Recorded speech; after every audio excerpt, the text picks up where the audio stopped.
ನಮಸ್ತೆ ಫ್ರೆಂಡ್ಸ್, ಇವತ್ತು ನಾನು ತುಂಬಾ ಹೆಲ್ದಿಯಾಗಿರುವ ಟೇಸ್ಟಿಯಾಗಿರುವ ಒಂದು ರೆಸಿಪಿ ಶೇರ್ ಮಾಡ್ತಾ ಇದ್ದೀನಿ. ಈ ರೆಸಿಪಿ ಮಾಡಿಕೊಟ್ರೆ ಮಕ್ಕಳಿಗೆ ತುಂಬಾ ಚೆನ್ನಾಗಿರುತ್ತೆ, ಆರೋಗ್ಯಕರವಾಗಿರುತ್ತೆ. ಮಕ್ಕಳು ತರಕಾರಿ ಬೇಳೆ ಏನು ತಿನ್ನೋದಿಲ್ಲ. ಈ ರೀತಿ ಮಾಡಿಕೊಟ್ರೆ ತುಂಬ ಇಷ್ಟಪಟ್ಟು ತಿನ್ನುತ್ತಾರೆ. ಇದರಲ್ಲಿ ಸುಮಾರು ಎಲ್ಲ ರೀತಿಯ ಬೇಳೆ ತರಕಾರಿ ಇದೆ. ಒಂದು ಸಲ ಈ ರೆಸಿಪಿ ಟ್ರೈ ಮಾಡಿ. ಮಕ್ಕಳಿಗೂ ಟಿಫನ್ನಿಗೂ ಕೊಡ್ಬೋದು, ಹಾಗೆ ತುಂಬ ಆರೋಗ್ಯಕರವಾಗಿರುತ್ತೆ. ಬನ್ನಿ ಇದಕ್ಕೆ ಏನೆಲ್ಲ ಬೇಕು ನೋಡೋಣ. ಇದಕ್ಕೆ ನಿಮ್ಮ ಮನೆಯಲ್ಲಿ ಯಾವುದೆಲ್ಲ ಬೇಳೆ ಇದೆ ಅದನ್ನೆಲ್ಲ ಹಾಕಿ ಮಾಡ್ಕೊಳ್ಬೋದು. ಇದೆ ಅಂತಲ್ಲ. ನಾನಿಲ್ಲಿ ಒಂದು ಆಲೂಗಡ್ಡೆ ತೊಗೊಂಡಿದ್ದೀನಿ, ಹಾಗೆ ಒಂದು ಗಜ್ರಿ ತೊಗೊಂಡಿದ್ದೀನಿ ದಪ್ಪ ಸೈಜ್ದು, ಒಂದು 3 ಹಸಿಮೆಣಸಿನಕಾಯಿ ತೊಗೊಂಡಿದ್ದೀನಿ, ಸ್ವಲ್ಪ ಗೋಬಿ, ಒಂದು ಟಮಾಟ, ಮೆಂತ್ಯ ಸೊಪ್ಪು, ಕೊತ್ತಂಬರಿ ಸೊಪ್ಪು. ನೀವು ಬೇಕಾದರೆ ಇಲ್ಲಿ ಬೀನ್ಸು ಹಾಕ್ಕೊಳ್ಬೋದು, ಬಟಾಣಿ ಹಾಕ್ಕೊಳ್ಬೋದು. ನಾನಿಲ್ಲಿ ಅಕ್ಕಿ, ಕಡಲೆಬೇಳೆ, ಉದ್ದಿನಬೇಳೆ, ಬೇಳೆ ಹಾಗೂ ಹೆಸರುಬೇಳೆ, ತೊಗರಿಬೇಳೆ ತೊಗೊಂಡಿದ್ದೀನಿ. ಒಂದು ಕುಕ್ಕರ್ಗೆ 1 ಕಪ್ ಅಕ್ಕಿ ಹಾಕೋತಾ ಇದ್ದೀನಿ, ಹಾಗೆ ಅರ್ಧ ಕಪ್ ತೊಗರಿಬೇಳೆ. 1 ಕಪ್ ಅಕ್ಕಿಗೆ ಅರ್ಧ ಕಪ್ ತೊಗರಿಬೇಳೆ, ಹಾಗೆ ಅದಕ್ಕಿಂತ ಕಡಿಮೆ ಹೆಸರುಬೇಳೆ, ಬೇಳೆ, ಒಂದು 3 ಸ್ಪೂನ್ ಕಡಲೆಬೇಳೆ ಹಾಗೂ 3 ಸ್ಪೂನ್ ಉದ್ದಿನಬೇಳೆ ಇದ್ದರೆ ಸಾಕು. ಇವಾಗ ಇದನ್ನು ಚೆನ್ನಾಗಿ ತೊಳೆದುಕೊಳ್ಳಿ. 1-2 ಸಲ ತೊಳ್ಕೊಂಡ್ರೆ ಸಾಕು, ಏಕೆಂದರೆ ಬೇಳೆ ಎಲ್ಲನೂ ಮನೆಯಲ್ಲಿ ರೆಡಿ ಮಾಡಿರುವುದರಿಂದ ಇದರಲ್ಲಿ ಏನೂ ಇರುವುದಿಲ್ಲ. ಅಕ್ಕಿಗೋಸ್ಕರ 1-2 ಸರ್ತಿ ತೊಳ್ಕೊಂಡ್ರೆ ಸಾಕು. ಚೆನ್ನಾಗಿ ತೊಳ್ಕೊಂಡ ನಂತರ 1 ಕಪ್ ಅಕ್ಕಿಗೆ 6 ಕಪ್ ನೀರು ಹಾಕ್ಕೊಂಡ್ರೆ ಸಾಕು. ನೀವು ಬೇಕಾದರೆ ಸ್ವಲ್ಪ ಜಾಸ್ತಿ ಕಡಿಮೆ ಮಾಡಿಕೊಂಡ್ರೂ ನಡೆಯುತ್ತೆ. ಇವಾಗ ಸಣ್ಣದಾಗಿ ಕಟ್ ಮಾಡಿರುವ ತರಕಾರಿ ಹಾಕೋತಾ ಇದ್ದೀನಿ. ನೋಡಿ, ಟೊಮೊಟೊ ಹಣ್ಣು ಹಾಕೋತಾ ಇದ್ದೀನಿ, ಹಾಗೆ ಆಲೂಗಡ್ಡೆ ಕೂಡ ಸಣ್ಣದಾಗಿ ಕಟ್ ಮಾಡಿ ಇಟ್ಕೊಂಡಿದ್ದೀನಿ. ಇದರ ಜೊತೆಗೆ ಗಜ್ರಿ ಕೂಡ ನಾನು ಚಿಕ್ಕದಾಗಿ ಕಟ್ ಮಾಡಿ ಇಟ್ಕೊಂಡಿದ್ದೀನಿ. ನೀವು ಬೇಕಾದರೆ ನಿಮಗೆ ಇಷ್ಟ ಆಗಿರುವ ಎಲ್ಲ ತರಕಾರಿನ ಹಾಕ್ಕೊಳ್ಬೋದು. ತುಂಬ ಚೆನ್ನಾಗಿರುತ್ತೆ ಹಾಗೂ ಟೇಸ್ಟ್ ಅಂತೂ ತುಂಬಾ ಇರುತ್ತೆ. ನೋಡಿ, ನಾನಿಲ್ಲಿ ಮೆಂತ್ಯ ಸೊಪ್ಪು ಚಿಕ್ಕದಾಗಿ ಕಟ್ ಮಾಡಿ ಹಾಕ್ಕೊಂಡಿದ್ದೀನಿ, ಏಕೆಂದರೆ ಮಕ್ಕಳು ಜಾಸ್ತಿ ಇಷ್ಟಪಡುವುದಿಲ್ಲ. ಅದಕ್ಕೋಸ್ಕರ ಚಿಕ್ಕದಾಗಿ ಕಟ್ ಮಾಡಿದರೆ ತುಂಬ ಚೆನ್ನಾಗಿರುತ್ತೆ. ಈಗ 1-2 ಸ್ಪೂನ್ ಎಣ್ಣೆ ಹಾಕೋತಾ ಇದ್ದೀನಿ, ಹಾಗೆ ಒಂದು ಅರ್ಧ ಸ್ಪೂನ್ ಅರಿಶಿನ ಪುಡಿ ಹಾಕೋತಾ ಇದ್ದೀನಿ. ಅರಿಶಿನ ಪುಡಿ ಹಾಕುವುದರಿಂದ ಕಲರ್ ತುಂಬ ಚೆನ್ನಾಗಿ ಬರುತ್ತೆ. ಅದಕ್ಕೋಸ್ಕರ ರುಚಿಗೆ ತಕ್ಕಷ್ಟು ಉಪ್ಪನ್ನು ಸೇರಿಸ್ತಾ ಇದ್ದೀನಿ. ನೀವು ಸ್ವಲ್ಪ ಹಾಕ್ಕೊಳ್ಳಿ, ಬೇಕಾದರೆ ಆಮೇಲೆ ಹಾಕ್ಕೊಳ್ಬೋದು.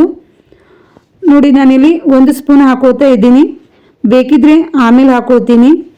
ಇವಾಗ ಮುಚ್ಚಳ ಮುಚ್ಚಿ ನಾವು ಬೇಯಲು ಇಡಬೇಕು. ಗ್ಯಾಸ್ ಮೇಲೆ ಇಟ್ಟು 3 ವಿಜಲ್ ಬಂದರೆ ಸಾಕು. ಅಲ್ಲಿಯ ತನಕ ನಾನು ಇಲ್ಲಿ ಉದ್ದಿನ ಹಪ್ಪಳ ಸುಟ್ಕೋತಾ ಇದ್ದೀನಿ. ಈ ಅನ್ನದ ಜೊತೆ ಉದ್ದಿನ ಹಪ್ಪಳ ತುಂಬ ಚೆನ್ನಾಗಿರುತ್ತೆ. ನೀವು ಒಂದ್ಸಲ ಟ್ರೈ ಮಾಡಿ ನೋಡಿ. ಈ ರೀತಿ ಹಪ್ಪಳ ಸುಟ್ಕೊಂಡ್ರೆ ತುಂಬ ಚೆನ್ನಾಗಿರುತ್ತೆ. ಎಣ್ಣೆನೂ ಜಾಸ್ತಿ ಬೇಕಾಗುವುದಿಲ್ಲ, ಕರಿಯೋದು ಬೇಕಾಗುವುದಿಲ್ಲ. ಈ ರೀತಿ ನಾವು ಸುಟ್ಕೊಳ್ಬೋದು. ನೋಡಿ, ಉದ್ದಿನ ಹಪ್ಪಳ ಸುಟ್ಟಿದ ನಂತರ ಅಲ್ಲಿಯ ತನಕ ಬೇಳೆನೂ ತುಂಬ ಚೆನ್ನಾಗಿ ಬೆಂದಿರುತ್ತೆ. ನೀವು ನೋಡ್ತಾ ಇರ್ಬೋದು. ನೋಡಿ, ಇವಾಗ ಚೆನ್ನಾಗಿ ಒಂದ್ಸಲ ಮಿಕ್ಸ್ ಮಾಡ್ಕೊಳ್ಳಿ. ಜಾಸ್ತಿ ಮಿಕ್ಸ್ ಮಾಡ್ಕೊಳಕ್ಕೆ ಹೋಗಬೇಡಿ. ಇದು ಸ್ವಲ್ಪ ತರಕಾರಿ ಎಲ್ಲನೂ ಬಾಯಲ್ಲಿ ಸಿಕ್ಕಿದ್ರೆ ತುಂಬ ಚೆನ್ನಾಗಿರುತ್ತೆ, ಹಾಗೆ ಬೇಳೆ ಕೂಡ ತುಂಬ ಟೇಸ್ಟಿಯಾಗಿರುತ್ತೆ. ಈ ರೀತಿ ಮಕ್ಕಳಿಗೆ ಮಾಡಿಕೊಟ್ರೆ ಸ್ವಲ್ಪನೂ ಅವರಿಗೆ ಗೊತ್ತಾಗುವುದಿಲ್ಲ ನಾವು ಏನೆಲ್ಲ ಹಾಕಿದ್ವಿ ಅಂತ. ಸಿರಿಧಾನ್ಯದಿಂದ ಮಾಡಿರುವುದರಿಂದ ತುಂಬಾ ಆರೋಗ್ಯಕರವಾಗಿರುತ್ತೆ. ಈಗ ನಾನು ಒಂದು ಒಗ್ಗರಣೆ ಮಾಡ್ಕೊಳ್ತಾ ಇದ್ದೀನಿ. ಗ್ಯಾಸ್ ಮೇಲೆ ಒಂದು ಒಗ್ಗರಣೆ ಪ್ಯಾನ್ ಇಟ್ಟು ಅದಕ್ಕೆ 1-2 ಸ್ಪೂನ್ ಎಣ್ಣೆ ಹಾಕ್ಕೊಳ್ಳಿ. ಎಣ್ಣೆ ಕಾದ ನಂತರ 1 ಸ್ಪೂನ್ ಸಾಸಿವೆ, 1 ಸ್ಪೂನ್ ಜೀರಿಗೆ, ಹಾಗೆ ಸಣ್ಣದಾಗಿ ಕಟ್ ಮಾಡಿರುವ ಹಸಿಮೆಣಸಿನಕಾಯಿ ಹಾಕೋತಾ ಇದ್ದೀನಿ. ನೀವು ಬೇಕಾದರೆ ಹಾಕ್ಕೊಳ್ಳಿ, ಇಲ್ಲದಿದ್ದರೆ ಸ್ಕಿಪ್ ಮಾಡಿದ್ರೂ ನಡೆಯುತ್ತೆ. ನೋಡಿ, ಇವಾಗ ಒಂದು ಸ್ವಲ್ಪ ಬೆಳಗಡ್ಡಿ ಹೋಳನ್ನು ಕೊಟ್ಟಿ ಇಟ್ಕೊಂಡಿದ್ದೆ, ಅದನ್ನು ಹಾಕೋತಾ ಇದ್ದೀನಿ. ಇದನ್ನು ಹಾಕಿದ ನಂತರ ಸ್ವಲ್ಪ ಫ್ರೈ ಮಾಡ್ಕೊಳ್ಳಿ. ಸ್ವಲ್ಪ ಕಲರ್ ಚೇಂಜ್ ಆಗಬೇಕು, ಬೆಳಗಡ್ಡಿ ಹಸಿ ವಾಸನೆ ಹೋಗೋವರೆಗೂ ಫ್ರೈ ಮಾಡ್ಕೊಳ್ಳಿ. ನಂತರ ಒಂದು ಅರ್ಧ ಸ್ಪೂನ್ ಅರಿಶಿನ ಪುಡಿ ಹಾಕೋತಾ ಇದ್ದೀನಿ, ಹಾಗೆ 2 ಸ್ಪೂನ್ ಖಾರದ ಪುಡಿ ಹಾಕೋತಾ ಇದ್ದೀನಿ. ನೀವು ಖಾರ ನೋಡ್ಕೊಂಡು ಹಾಕ್ಕೊಳ್ಳಿ. ಹಾಗೆ ಒಂದು ಅರ್ಧ ಸ್ಪೂನ್ ಗರಂ ಮಸಾಲ ಹಾಕೋತಾ ಇದ್ದೀನಿ. ಇದನ್ನು ಹಾಕಿದ ನಂತರ ಸ್ವಲ್ಪ ಮಿಕ್ಸ್ ಮಾಡ್ಕೊಳ್ಳಿ. ಖಾರ, ಅರಿಶಿನ, ಮಸಾಲೆ ಎಲ್ಲನೂ ಎಣ್ಣೆಯಲ್ಲಿ ಮಿಕ್ಸ್ ಆಗಬೇಕು. ಇಷ್ಟು ಆಗಿದ ನಂತರ ನಾವು ಕುದಿಸಿರುವ ಅಕ್ಕಿ ಬೇಳೆಗೆ ಹಾಕ್ಕೊಳ್ಬೇಕು. ಇದಕ್ಕೆ ಮೇನಿರುವ ಇನ್ನೊಂದು ಸಾಮಾನು ಹಾಕಬೇಕು. ಅದನ್ನು ಹಾಕಿದರೆ ಈ ಕಿಚಡಿ ತುಂಬಾ ಚೆನ್ನಾಗಾಗುತ್ತೆ. ಅದನ್ನು ನಾವು ಲಾಸ್ಟಲ್ಲಿ ಹಾಕ್ಕೊಳ್ಬೇಕು. ನೋಡಿ, ಇವಾಗ ಒಗ್ಗರಣೆ ಹಾಕಿದ ನಂತರ ಚೆನ್ನಾಗಿ ಮಿಕ್ಸ್ ಮಾಡ್ಕೊಳ್ಳಿ. ಈ ರೀತಿ ಚೆನ್ನಾಗಿ ಮಿಕ್ಸ್ ಮಾಡಿದ ನಂತರ ಮಿಕ್ಸ್ ಮಾಡುವಾಗ ಸ್ವಲ್ಪ ಕಿಚಡಿ ರೀತಿ ಮಾಡ್ಕೊಳ್ಳೋಕೆ ಹೋಗಬೇಡಿ. ಬೇಳೆ ಎಲ್ಲನೂ ಬಾಯಲ್ಲಿ ಸಿಗಬೇಕು, ಆ ರೀತಿ ಮಿಕ್ಸ್ ಮಾಡ್ಕೊಳ್ಳಿ. ಭಾಳ ಹೊತ್ತು ಮಿಕ್ಸ್ ಮಾಡೋದು ಬೇಕಾಗುವುದಿಲ್ಲ. ಸಣ್ಣದಾಗಿ ಕಟ್ ಮಾಡಿರೋ ಕೊತ್ತಂಬರಿ ಸೊಪ್ಪು ಹಾಕ್ಕೊಳ್ಳಿ. ಕೊತ್ತಂಬರಿ ಸೊಪ್ಪು ಹಾಕಿದ ನಂತರ ಮಿಕ್ಸ್ ಮಾಡ್ಕೊಳ್ಳಿ. ಇವಾಗ ಇದಕ್ಕೆ ಒಂದು ಲಿಂಬೆಹಣ್ಣನ್ನು ಕಟ್ ಮಾಡಿ ಅದರ ರಸ ಹಾಕ್ಕೊಳ್ಬೇಕು. ಈ ಸಿರಿಧಾನ್ಯದ ಕಿಚಡಿಗೆ ಲಿಂಬೆಹಣ್ಣಿನ ರಸ ತುಂಬಾ ಚೆನ್ನಾಗಿರುತ್ತೆ ಹಾಗೂ ಟೇಸ್ಟ್ ಅಂತೂ ತುಂಬ ಚೆನ್ನಾಗಿರುತ್ತೆ. ಇದಕ್ಕೆ ಒಂದು 2 ಸ್ಪೂನ್ ತುಪ್ಪನ ಹಾಕಿ ಚೆನ್ನಾಗಿ ಮಿಕ್ಸ್ ಮಾಡ್ಕೊಳ್ಳಿ. ತುಪ್ಪ ಹಾಕಿದರೆ ತುಂಬ ಟೇಸ್ಟಿಯಾಗಿರುತ್ತೆ. ಇದನ್ನು ನಾವು ಮಕ್ಕಳ ಟಿಫನ್ನಿಗೂ ಕೊಡ್ಬೋದು. ತುಂಬಾ ಆರೋಗ್ಯಕರವಾಗಿರುತ್ತೆ.